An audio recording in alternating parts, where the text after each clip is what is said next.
So I recently had the chance to play one of India's top new and upcoming grandmasters, Nihal Sarin. And for those of you who watch a lot of online chess, I'm sure you know him. He's one of the top blitz bullet players. He can compete with Hikaru, Naroditsky, Faruja.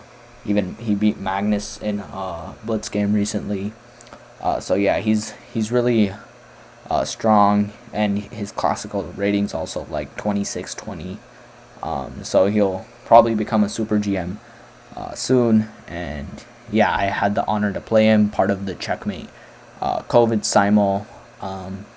So it was a simul to raise money for coronavirus donations in India, and so he played 20 people, and including me. And yeah, it's just a really intense game.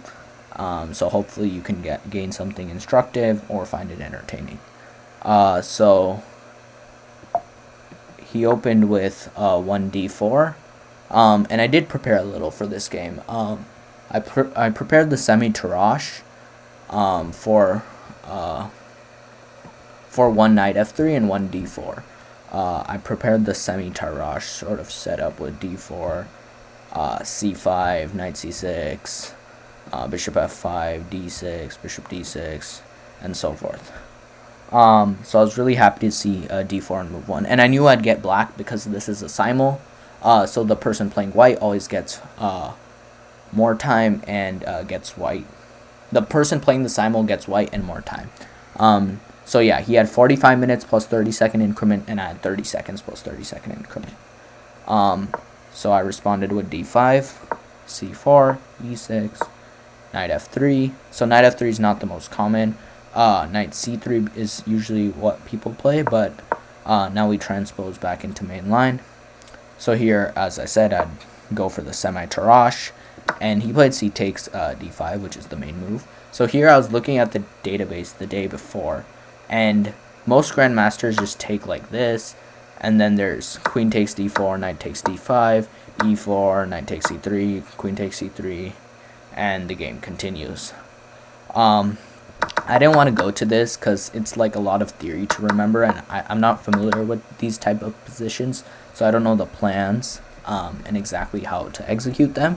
So I went a little ambitiously and played the most common move, which is e takes d5. So there are still games in the database of this being played at the top level, but it's really rare. So bishop g5, bishop e7, e3, castles. He played d takes c5. So if you were thinking about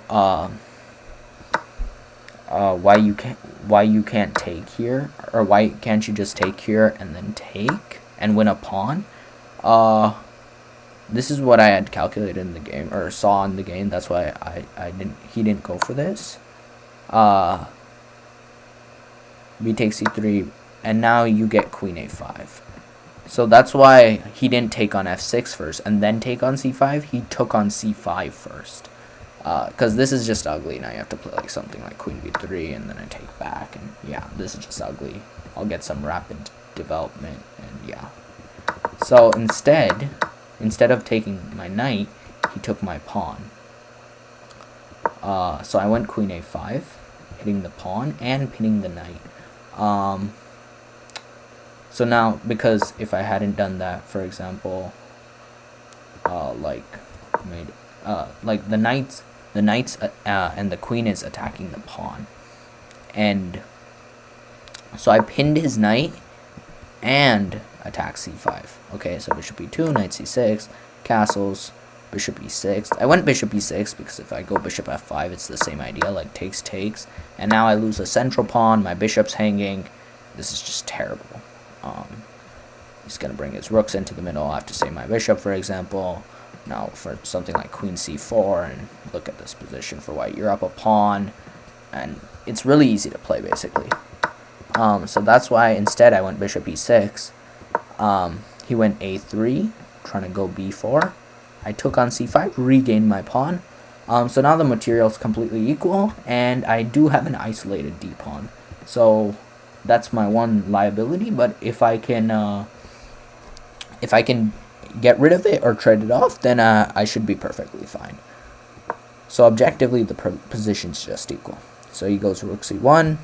I move my queen to b6 because I didn't want any, like, if you make a silly move, like there might be some knight e4. Actually, there isn't in this case because you have e takes f3, rook takes c5, and then you can take this, hitting this and this. But I didn't want any discoveries, so I just went queen b6. He went knight a4, further harassing my queen. I went queen d8, and yeah, here I went bishop d7 because he's attacking both my bishop and my knight, and I could have gone rook c8, but then I didn't really like this configuration. This e pawn seemed really weak. It's a backwards pawn. I mean, he can really easily just put pressure on it. For example, eliminate this knight, and like he has a lot of light. He still has his light squared bishop. His queen can come. I just didn't like this too much, so I just defended my knight, while also protecting my bishop. So knight c5 now. Now this is like a monster knight. Like it's hitting this. So I just eliminated it. Rook c5, and knight takes d4. I didn't want the constant threat of like knight takes c6, so I just eliminated it. And now I went bishop c6. You have to play something here. Like if you make a silly move, then you just lose the pawn, because you can't take because you lose your queen. So you have to play either bishop e6 or bishop c6. The most logical ways to defend the pawn. So I thought bishop c6 was better because like his plans are to come and double in the c file, right? So it just basically clogs the c file. Like if I go bishop e6 here, then this is extremely strong. You're already threatening to come rook c7 and put pressure here. That's why I went bishop c6. I went queen d6 now, and he took on f6, and I was surprised because now I can just take, and it's an endgame. So I didn't see much for him here. I saw that, okay, yes, I'm passive. He's probably a little better. The engine says +2, but from a human standpoint, I didn't see anything too good here. So b4, his idea was to go b5 and infiltrate, so I went a6, stopping that. Now he has a double attack on this pawn, so I defend it. Rook fd8, rook d8, and now I went rook d6. The point is, if he takes the pawn, then I can just stack, and now it's pinned. So you can't move the bishop. If you move the bishop somewhere, you're just getting mated. Check, and that's mate. You can't even play bishop f7 because, I mean, it's not a discovery. You just lose a piece. So what you'd have to do is something like e4, but then I go f5, f3, something like this, and probably like, I'll just like start, whoa, sorry about that. I'll just start marching my king over. So yeah. And then, like, it's hard to say what's going on here. Like, you'll probably have to start moving your king too, and, well, the game continues. So instead, he didn't take the pawn. Instead, he wanted to keep the pressure with rook d4.